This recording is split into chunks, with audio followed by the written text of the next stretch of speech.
हमारी खुदावंद यीशु की अंजील मुक़द्दस यूहन्ना के मुताबिक उसका 15वां बाब 9 से 17 आयत तक। जैसे बाप ने मुझे प्यार किया है वैसे ही मैंने तुम्हें प्यार किया है, तुम मेरे प्यार में कायम रहो।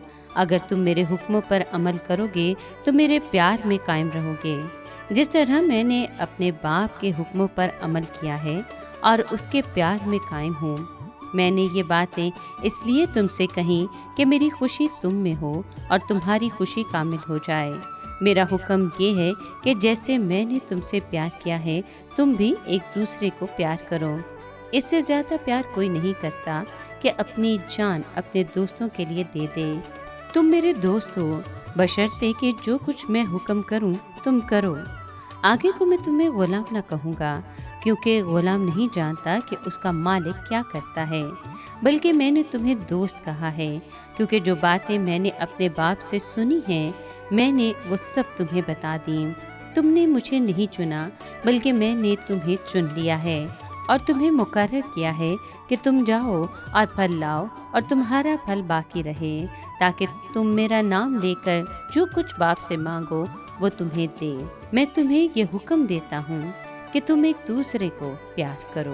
पाक कलाम के पढ़े और सुने जाने पर खुदावंद की बरकत हो, खुदा का शुक्र हो।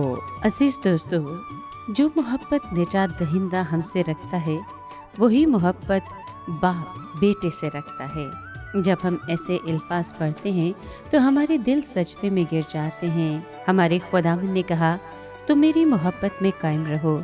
इसका मतलब है कि हम अपनी ज़िंदगी में उसकी मोहब्बत से महसूस होते जाएं। हम किस तरह उसकी मोहब्बत में कायम रह सकते हैं? तरीका ये है कि उसके हुक्मों पर अमल करें। मसीह में शादमान रहने का सिर्फ एक ही तरीका है कि उस पर यकीन रखें और फरमाबरदारी करें। खुदावंद बहुत जल्द शागिर्दों को छोड़ जाने को है। वो एक मुखालिफ और दुश्मन दुनिया में रह जाएंगे। जब कशीदगी में इजाफा होगा तो खतरा होगा कि शागिर्द एक दूसरे के मद्दे मुकाबिल आ जाएं और आपस में मुकाबला शुरू कर दें। इसलिए खुदावंद ये मुस्तकिल हुक्म देता है कि जैसे मैंने तुमसे मोहब्बत रखी तुम भी एक दूसरे से मोहब्बत रखो।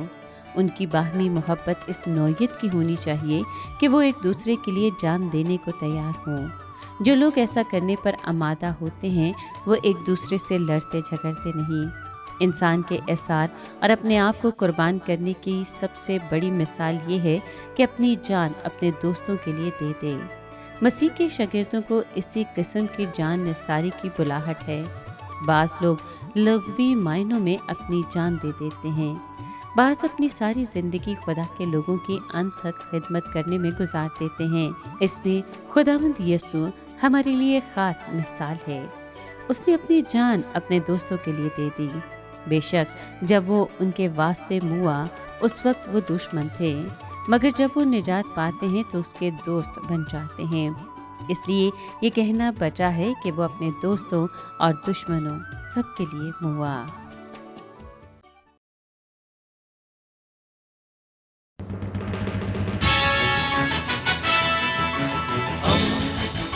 दोस्ती का पैगंबर रेडियो वेरितास एशिया।